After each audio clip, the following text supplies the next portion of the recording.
For the past week, Danny Brown has driven his pickup truck all over New Orleans, cutting lawns that grew tall after Hurricane Ida. He has yet to see a garbage truck, he said. On this side of the river, the trash is not picked up nowhere, said Mr. Brown, 45, as he trimmed a yard on North Roman Street in the Saint-Troche neighborhood, about a 5-minute drive from the French Quarter.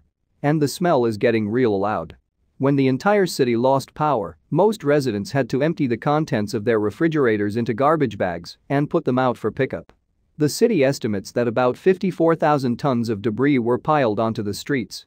In the 15 days since the storm, municipally contracted garbage trucks have so far cleared about 5% of that, said Ramsey Green, the city's deputy chief administrative officer for infrastructure.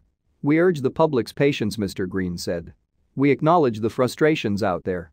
The odor from garbage bags is evident as soon as he steps out his door, Mr. Brown said, recalling the $75 worth of chicken, sausage and salmon that he cleared from his own refrigerator, all of which has been rotting for about a week in 90-degree temperatures.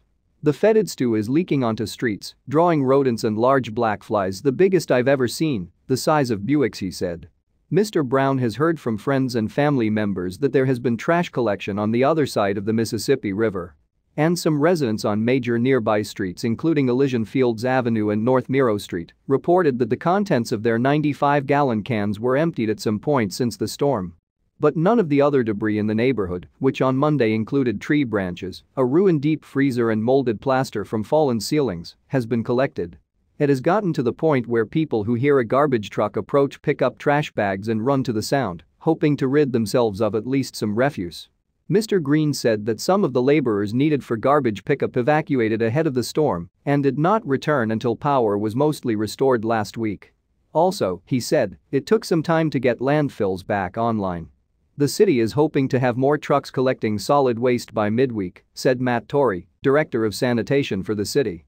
With Tropical Storm Nicholas expected to bring heavy rains to the city later in the week, residents are worried that the piled-up trash would clog the city's storm drains, creating street flooding.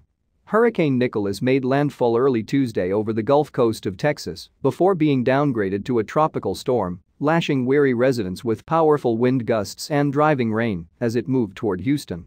The center of the storm made landfall just after 12:30 a.m. Central Time on the eastern part of the Matagorda Peninsula, about 10 miles west-southwest of Sargent Beach, according to the National Hurricane Center.